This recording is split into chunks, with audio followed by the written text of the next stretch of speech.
America में जाकर नौकरी करता है तो अमेरिका की ही किसी संस्था की बढ़ोतरी करता है ना, अमेरिका की ही समृद्धि बढ़ाता है ना। तो वो जाकर जो अमेरिका की समृद्धि बढ़ाता है, अगर वो अमेरिका नहीं जाता, भारत में रहता, तो शायद भारत की समृद्धि बढ़ाता, और भारत की समृद्धि बढ़ाता तो अपने देश को आगे बढ़ाता। वो ऐसा नहीं करता, हमारे दुश्मन की समृद्धि बढ़ाता है। और अमेरिका में तो एक एक ऐसे बड़े रिसर्च इंस्टीट्यूट हैं जहां पर 60% तक वैज्ञानिक भारत के हैं, जो रात दिन वहां काम करते हैं, माने अमेरिका को आगे बढ़ाते हैं, अपने देश को पीछे ले जाते हैं। ऐसे दुश्मन देश अमेरिका को हिंदुस्तान में से मदद होती है। एक और मदद हम करते हैं अमेरिका को। सवेरे से शाम तक हिंदुस्तान में कुछ करोड़ ऐसे हिंदुस्तानी हैं जो अमेरिकी कंपनियों का माल खरीदते हैं और हजारों करोड़ रुपए अमेरिका को देते हैं हर दिन। हमारे देश में अमेरिका की बहुत सारी कंपनियों के धंधे चलते हैं। जैसे हमारे देश में एक अमेरिकन कंपनी है, उसका नाम है पेप्सी कोला। उसका गांव गांव में धंधा चलता है, वो पानी की बोतल बेचती है कोल्ड ड्रिंक्स के नाम पर। ऐसी एक दूसरी अमेरिकन कंपनी है, उसका नाम है कोका कोला। एक तीसरी अमेरिकन कंपनी, उसका नाम है कॉलगेट पामोलिव। एक चौथी अमेरिकी कंपनी है हमारे देश में, वो सिगरेट बेचती है, विल्स। एक पांचवी अमेरिकन कंपनी है, वो हमारे देश में मीट बेचती है, कैप्टन कुक। ऐसी एक छठी अमेरिकी कंपनी है, वो विक्स बेचती है, उसका नाम है प्रॉक्टर एंड गैम्बल। ऐसी एक सातवीं अमेरिकी कंपनी है हमारे देश में, वो पाव रोटी बेचती है, बड़ा पाव, उसका नाम है मैकडोनाल्ड। ऐसी एक अमेरिकन कंपनी है, उसका नाम है केंटकी फ्राइड चिकन। और ऐसी सैकड़ों की संख्या में कंपनियां। और हमारे देश के लोग क्या करते हैं कि इन्हीं कंपनियों का माल खरीदते हैं और हिंदुस्तान का हजारों करोड़ रुपए अमेरिका को देते हैं। कैसे देते हैं? पेप्सी कोला और कोका कोला नाम की दो अमेरिकन कंपनियां पानी की बोतल बेचती हैं गांव गांव में 10 रुपए की। लहर Pepsi, Lehar 7 up, Coca Cola, Thums Up, Limca, ये सारी बोतलें 300 मिलीलीटर की हैं पानी की, 10-10 रुपए में गांव गांव में बिकती। लेकिन ये 10 रुपए में बनती नहीं है। गांव गांव में पेप्सी और कोका कोला की बिकने वाली 10 रुपए की बोतल फैक्ट्री के अंदर मात्र 70 पैसे में बनती है। अब होता क्या है कि अमेरिकी कंपनी 70 पैसे के पानी को हिंदुस्तान के गांव गांव में 10 रुपए का बेचती है। अब आप सोचो, 70 पैसे का पानी वो 10 रुपए में बेचते हैं, और हमारे देश के कुछ पागल लोग उसे पीते हैं। और पीने के बाद क्या करते हैं? एक बोतल पे 9 रुपए 30 पैसे मुनाफा अमेरिकी कंपनी को देते। अमेरिकी कंपनी उसमें से थोड़ा सा टैक्स देती है भारत सरकार को, और जो बेचने वाला दुकानदार है उसको थोड़ा सा प्रॉफिट देती है। तो भारत सरकार को टैक्स और बेचने वाले दुकानदार को प्रॉफिट दोनों निकाल दिया जाए तो वो 2 रुपए 30 पैसे बैठता है, और 70 पैसे बोतल बनाने की कीमत। माने अमेरिकी कंपनी का 3 रुपए खर्चा होता है और वो एक बोतल बेचकर 7 रुपए कमाते हैं। और एक साल के अंदर पेप्सी कोला और कोका कोला दोनों अमेरिकी कंपनियां इतने बोतल बेचते हैं कि उनको 540 करोड़ रुपए नेट प्रॉफिट हो जाता है। और हर साल हिंदुस्तान में से पेप्सी कोला और कोका कोला की बिक्री के बाद 540 करोड़ रुपए हमारा दुश्मन अमेरिका के हाथ में चला जाता। माने जितने लोग हिंदुस्तान में पेप्सी और कोका कोला पी रहे हैं, वो देश से क्या गद्दारी कर रहे हैं उनको शायद खुद नहीं मालूम कि वो अपने खून पसीने की कमाई का पैसा दुश्मन को दे रहा। और जो लोग पेप्सी और कोक पीते हैं वो इतने इडियट हैं कि उनको खुद नहीं मालूम कि वो क्या पीते हैं। मैंने बहुत लोगों को पूछा जो पेप्सी कोक पीते हैं कि आप क्या पीते हो, आपको मालूम है? वो कहते हैं हमें नहीं मालूम हम क्या पीते हैं। किसी को नहीं मालूम पेप्सी में क्या है, कोका कोला में क्या है। फिर मैंने उनको पूछा क्यों पीते हो, कुछ मजा आता है क्या उसको पीने में? तो वो कहते हैं नहीं नहीं, तकलीफ होती है उसको पीने। फिर भी पागल हैं, पीते रहते। क्या तकलीफ होती है? तो वो कहते हैं कि राजीव भाई, जैसे ही पेप्सी कोला पीते हैं नाक में सनसनी होने लगती है, जलन होती है, फिर गले में सनसनी होती है, जलन होती है, फिर पेट में जलन होती है, फिर गैस बनने लगती है, फिर भी मरते जाते हैं, पीते जाते हैं गटागट। और कुछ तो इतने बड़े इडियट हैं कि एक दिन में 10-10, 15-15 बोतल पीते। और कुछ तो मैंने ऐसे पागल देखे हैं कि रोटी खाते खाते पीते हैं कोका कोला पेप्सी, पानी नहीं पीते, पेप्सी और कोक पीते। और मैंने यह भी देखा है पिछले 10 वर्षों में कि जितने ज्यादा पढ़े लिखे हैं उतने ही ज्यादा पेप्सी कोका कोला पीते।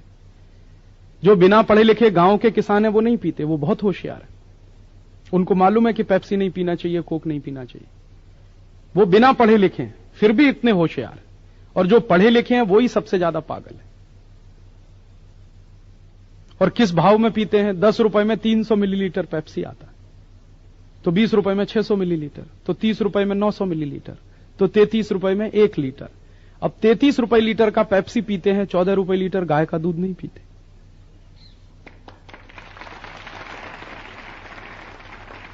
अब जो पढ़े लिखे बेवकूफ 14 रुपए लीटर गाय का दूध ना पिए, 33 रुपए लीटर पेप्सी पिए और पीने के बाद भी मजा नहीं आए, सनसनी हो शरीर में, उनको इडियट कहें कि स्मार्ट। और उनके कारण हिंदुस्तान का हर साल 540 करोड़ रुपए दुश्मन अमेरिका को चला जाता।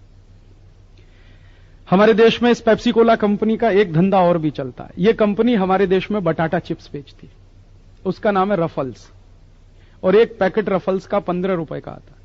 अब आप सोचो, 15 रुपए का एक पैकेट रफल्स का आता है, उसमें 40 ग्राम बटाटा चिप्स निकलता। अब 40 ग्राम बटाटा चिप्स 15 रुपए का, तो 80 ग्राम हो गया 30 रुपए का, तो 100 ग्राम हुआ 37 रुपए 50 पैसे का, तो 1 किलो हो गया 370 रुपए का। अब आप सोचो 370 रुपए किलो बटाटा चिप्स और 5 रुपए किलो बटाटा, 1 किलो बटाटा 5 रुपए का, 1 किलो बटाटा चिप्स 370 रुपए, कितने हजार टका मुनाफा है। वो सब अमेरिका जाता है। एक अमेरिकी कंपनी है हमारे देश में, वो विक्स बेचती है, उसका नाम है प्रॉक्टर एंड गैम्बल। हर एक गांव में विक्स की 25 ग्राम की शीशी 38 रुपए की बिकती है। अब 38 रुपए में 25 ग्राम विक्स है, तो 50 ग्राम हो गया 76 रुपए का, तो 100 ग्राम 152 रुपए का, तो 1 किलो हो गया 1520 रुपए का। 1520 रुपए किलो विक्स मिलता है, और 150 रुपए किलो गाय का घी। जितने में 10 किलो गाय का घी आएगा, उतने में 1 किलो विक्स आता है। और कुछ पढ़े लिखे पागल हैं जो गाय का घी नहीं खाते लेकिन विक्स लगाते। और मैं पूछता हूं क्यों लगाते हैं, तो वो कहते हैं सर्दी जुकाम ठीक होता है। दुनिया में सर्दी जुकाम ठीक करने की आज तक कोई दवा नहीं है। सर्दी जुकाम की दवा हो नहीं सकती, क्योंकि सर्दी जुकाम बीमारी नहीं है, इन्फेक्शन है, और इन्फेक्शन ठीक करने का काम शरीर खुद कर लेता है। कई बार आपको सर्दी जुकाम हुआ है, आप कुछ मत करिए, गर्म पानी पीते रहिए, 3 दिन में ठीक हो जाएगा। लेकिन विक्स लगाया तो 10 दिन ठीक नहीं होगा, यह गारंटी मैं दे सकता हूं। आप पूछोगे क्यों? विक्स में पता है क्या है? Petroleum jelly. और पेट्रोलियम जेली क्या होता है? आप कभी अपने शरीर पर पेट्रोलियम जेली लगा लीजिए, तो आपके शरीर के जितने रोम छिद्र हैं सब बंद हो जाएंगे। तो आपने नाक में पेट्रोलियम जेली लगा ली, तो उसके भी रोम छिद्र बंद हो गए, तो जुकाम तो चोक और हो जाएगा, और परेशानी होगी आप। लेकिन हैं लोग पागल जो टेलीविजन का जाहिरात देख देख के विक्स खरीदते रहते हैं, लगाते रहते हैं। 1520 रुपए किलो में आप घर में बनाइए, अगर विक्स तो 150 रुपए किलो में बनता है, उसको कंपनी 1500 रुपए किलो में बेचती है। आप सोचो कितने हजार टका मुनाफा। ऐसी एक अमेरिकी कंपनी है, वो सिगरेट बेचती है, उसका नाम है विल्स। 12 पैसे में एक सिगरेट बनती है, 2 रुपए की बिकती है, और एक साल में यह कंपनी 60 अरब सिगरेट बेचती है। 1 अरब में 100 करोड़ होता है, 60 अरब में 6000 करोड़। 6000 करोड़ सिगरेट हिंदुस्तान के 100 करोड़ की लोक संख्या वाले देश में बिकती है हर साल। और एक सिगरेट पे आप सोचो 1 रुपए 80 पैसे भी मुनाफा है, तो 6000 करोड़ सिगरेट पे मुनाफा बड़े आराम से 10 से 12,000 करोड़ रुपए का। इसका अर्थ क्या हुआ कि जो लोग विल्स पीते हैं वो खुद तो मरने ही वाले हैं, देश को भी मारेंगे। खुद तो मरेंगे क्योंकि विल्स पीने से कैंसर होगा, फेफड़े गल जाएंगे। देश को क्या मारेंगे? पैसा हिंदुस्तान का अमेरिका चला जाएगा। और जो विल्स पी रहा है वो मरेगा, बाजू वाला उसके पहले मरेगा, क्योंकि विल्स पीने वाला तो धुआं बाहर फेंक देता है, बाजू वाला पूरा खींच लेता है उसको।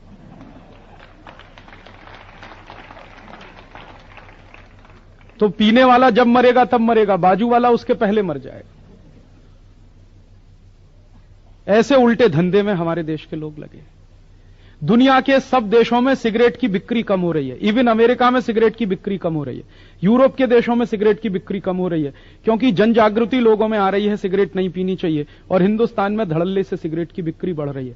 मैंने बहुत रिसर्च किया इस बात पर कि हिंदुस्तान में सिगरेट की बिक्री क्यों बढ़ती है। तो पता है रिसर्च में मुझे क्या मिला? हमारे देश की पूरी क्रिकेट टीम सिगरेट के लिए जाहिरात करती है, इसलिए सिगरेट की बिक्री बढ़ती है। आपको मालूम है जितने नालायक क्रिकेट खिलाड़ी हैं सब सिगरेट का जाहिरात करते हैं। हमारी पूरी क्रिकेट टीम विल्स का ही जाहिरात करती है। आप जब भी देखो क्रिकेट का मैच होगा, हर एक खिलाड़ी विल्स का स्टिकर लगा के खेलता है। या तो वहां पर विल्स का स्टिकर होगा, या छाती पर विल्स का स्टिकर होगा, या इधर होगा, इंडिया पीछे होगा, विल्स आगे। आप बोलते हो कि राजीव भाई ये क्रिकेट खिलाड़ी देश के लिए खेलते हैं। कोई देश के लिए नहीं खेलता, विल्स के लिए खेलते हैं। विल्स बिकना चाहिए, इसके लिए क्रिकेट का मैच होता है। और जितनी बार क्रिकेट का मैच होता है उतनी बार विल्स का जाहिरात होता है। और बार बार जाहिरात देखकर हिंदुस्तान के नए नए बच्चे सिगरेट पीना सीख लेते हैं। क्यों सीखते हैं? वो कहते हैं सचिन तेंदुलकर कहता है विल्स पियो तो पीते, सौरभ गांगुली भी कहता है विल्स पियो तो पीते। और मैंने ये माहिती लेने की कोशिश की कि ये क्रिकेट खिलाड़ी ऐसा क्यों करते हैं, तो पता चला विल्स कंपनी कुछ करोड़ रुपए इन खिलाड़ियों को देती है।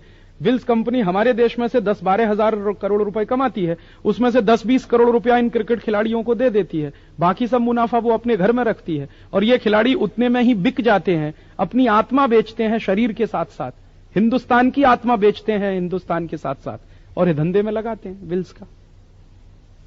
और आप देखिए कि हिंदुस्तान की क्रिकेट टीम के सारे खिलाड़ी चुन चुनकर अमरीकी कंपनियों का ही जाहिरात करते हैं। सचिन तेंदुलकर सबसे ज्यादा जाहिरात करता है पेप्सी कोला की, फिर करता है कॉलगेट की, फिर करता है वीजा पावर की, फिर करता है स्टैंडर्ड चार्टर्ड की। माने जिस सचिन तेंदुलकर को आप हीरो मानते हैं वो हिंदुस्तान का सबसे बड़ा विलेन है।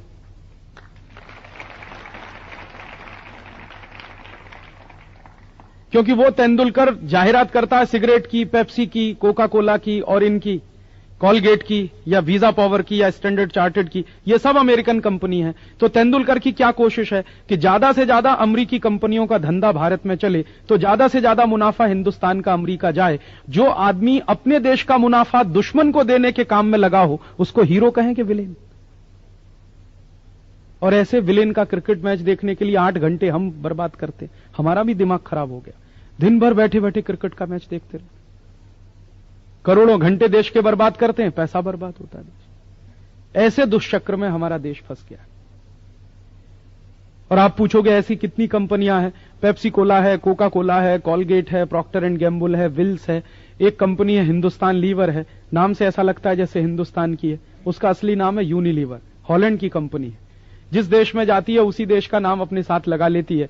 अगर ये कंपनी पाकिस्तान में जाएगी तो पाकिस्तान लीवर हो जाती है, ये भारत में घुस गई तो हिंदुस्तान लीवर हो जाती है, इंडोनेशिया में घुस गई तो इंडोनेशिया लीवर हो जाती है। लोगों को ऐसा लगता है कि अपने देश की है परदेशी। और ये हजारों करोड़ रुपए धंधे करके ले जाती है हमारे देश में से। ऐसी दोस्तों अपने देश में 4000 कंपनियां, कोई 500 करोड़ कमाती है, कोई 1000 करोड़ कमाती है, कोई 2000 करोड़ कमाती है।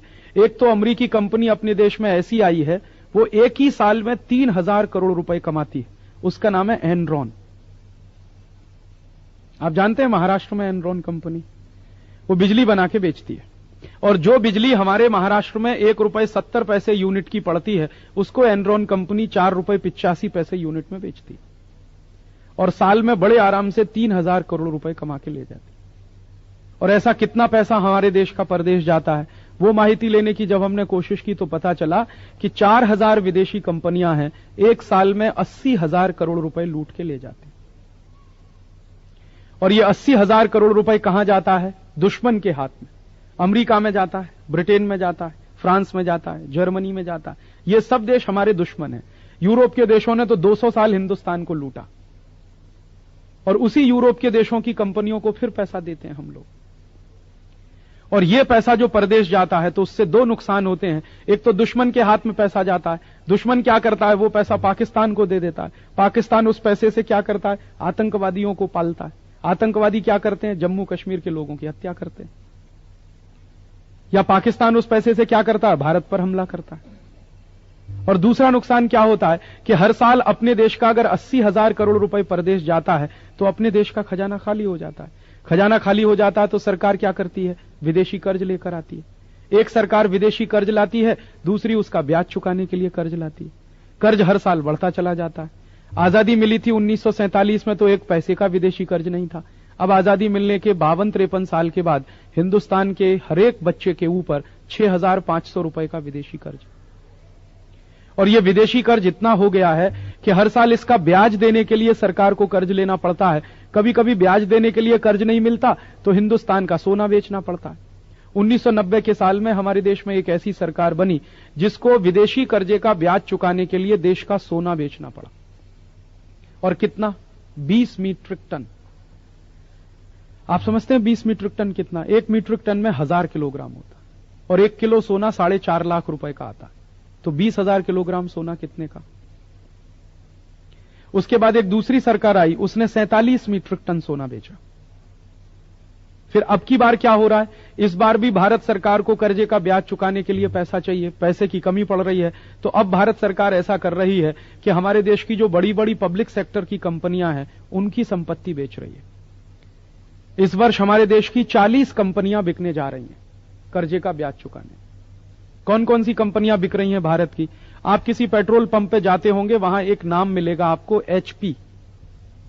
उसका नाम है हिंदुस्तान पेट्रोलियम। हिंदुस्तान में पेट्रोल बनाने वाली ये सबसे बड़ी सरकारी कंपनी है, उसको भारत सरकार बेच रही है और एक अमेरिकी कंपनी उसको खरीद रही है। ऐसे ही एक दूसरी बहुत बड़ी कंपनी है, उसका नाम है इंडियन ऑयल कॉरपोरेशन।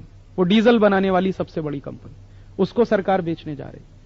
वैसे एक कंपनी है IPCL, इंडियन पेट्रोकेमिकल्स लिमिटेड, उसको सरकार बेच रही है। ऐसी 40 कंपनियों को सरकार बेच रही है, तो पैसा मिलेगा, कर्जे का ब्याज चुकेगा। फिर क्या होगा?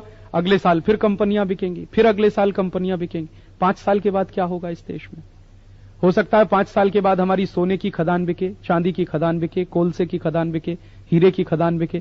क्योंकि कंपनियां बेचने के बाद फिर बचेगा क्या सरकार के पास? यही बचेगा, ये बेचेंगे। और इसको बेचने के बाद क्या होगा? खेत बेचेंगे, खलिहान बेचेंगे। और इसी तरह से राष्ट्र की संपत्ति बिकती चली गई। तब आप सोचिए कि इस राष्ट्र की आजादी का क्या होगा। जिस राष्ट्र की आर्थिक शक्ति जितनी कमजोर होती है, वो राष्ट्र की राजनीतिक गुलामी उतनी ही ज्यादा होती है। हमारी आर्थिक संपत्ति सब विदेशियों के हाथ में चली गई तो हम फिर गुलाम होंगे। क्योंकि आज से 50 साल पहले, 52 साल पहले अंग्रेजों के गुलाम हम इसलिए थे कि हिंदुस्तान की सारी संपत्ति अंग्रेजों के कब्जे में थी। अब आजादी के 52-53 साल के बाद फिर विदेशियों के कब्जे में जा रही। ऐसा गंभीर संकट देश के सामने है। और एक और मुश्किल हमारे देश में हो रही है। आप पूछोगे क्या मुश्किल हो रही है? जब से इन विदेशी कंपनियों का धंधा भारत में ज्यादा चला, हमारे देश की स्वदेशी कंपनियां बंद होती जा रही। पिछले 8 साल में हिंदुस्तान की 3 लाख छोटी छोटी कंपनियां बंद हो गई, स्वदेशी, अपने देश की। और उसमें काम करने वाले हमारे देश के 8 करोड़ मजदूर बेकार हो गए। और अगर ये ऐसे ही चलता जाएगा सिलसिला, तो अगले साल 2 साल में और 2-3 लाख कंपनियां बंद हो जाएंगी। क्योंकि इस वर्ष से क्या हो रहा है, विदेशी कंपनियों ने हमारे देश में तुअर की दाल बेचना शुरू कर दिया, गेहूं बेचना शुरू कर दिया, चावल बेचना शुरू कर दिया, कापूस बेचना शुरू कर दिया, केला बेचना शुरू कर दिया, सफरचंद बेचना शुरू कर दिया। माने जो काम हमारे देश का किसान करता था, जो खेती में उत्पन्न हमारे देश का किसान लाता था, अब उसको भी विदेशी कंपनियां बेचती हैं। और उसकी वजह से क्या होता है कि हमारे देश में विदेशी कंपनियों के खेती के उत्पन्न अगर बिकने लगे तो अपने देश के किसान का कोई नहीं खरीदेगा। क्यों नहीं खरीदेगा? हमारे देश में विदेशी कंपनी आकर जानबूझकर सस्ता माल बेचती है। जैसे एक विदेशी कंपनी हमारे देश में पामोलिन का तेल बेचती है। पामोलिन का तेल हिंदुस्तान में 20 रुपए लीटर में वो बेचती है। हमारे देश में सस्ते से सस्ता सिंगदाणे का तेल 40 रुपए लीटर का, परदेशी कंपनी 20 रुपए लीटर में बेचती है। तो हमारे देश में सिंगदाणे का तेल बिकता नहीं, तो सारे व्यापारी बर्बाद होते हैं जो सिंगदाणे का तेल पैदा करते हैं।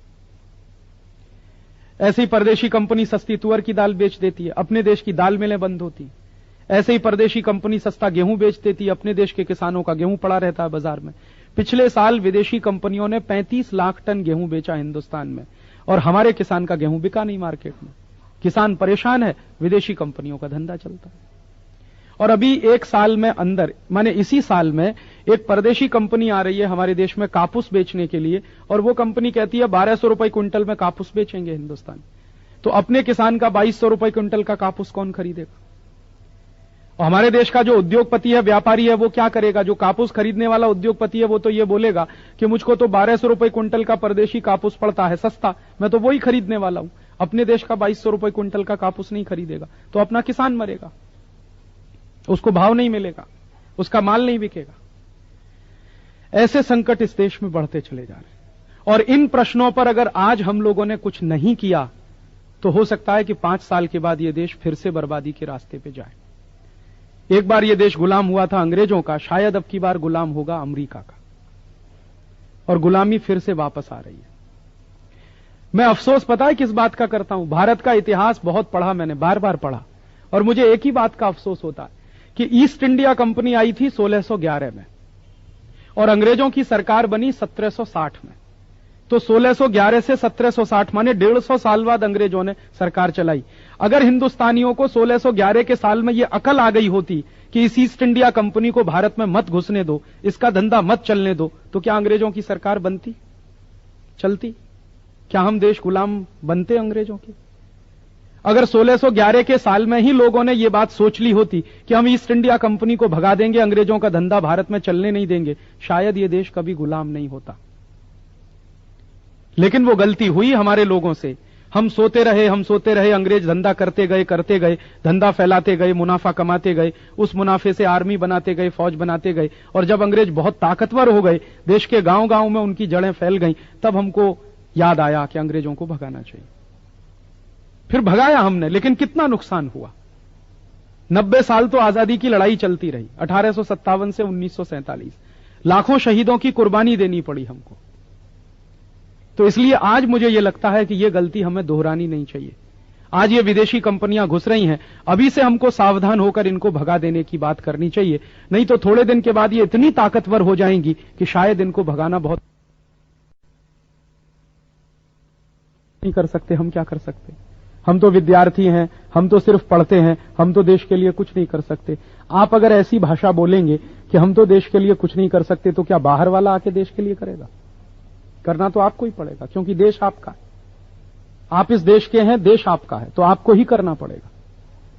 और मान लीजिए आप ये भाषा बोलते हैं कि हम तो देश के लिए कुछ नहीं कर सकते, यही भाषा हमारे देश के सैनिकों ने बोलना शुरू कर दिया जो आर्मी में काम करते हैं कि हम तो देश के लिए कुछ नहीं कर सकते, तो क्या होगा? कारगिल युद्ध लड़ने वाले अगर भारत के सैनिकों ने यह कह दिया होता हमारे देश के लोगों से कि हम कुछ नहीं कर सकते, पाकिस्तान ने कब्जा कर लिया, अब जो हो गया वो हो गया, हम कुछ नहीं कर सकते, तो हमारा देश तो खलास हो गया होता अभी पिछले ही साल। कम से कम हजारों वर्ग मील इलाका हमारा पाकिस्तान में चला गया होता।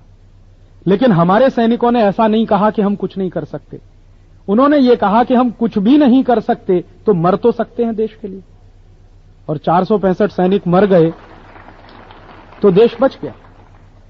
इसलिए आप कभी भी जीवन में ऐसी भाषा मुंह से मत निकालिएगा कि हम देश के लिए कुछ नहीं कर सकते। हम सब चाहें तो देश के लिए बहुत कुछ कर सकते।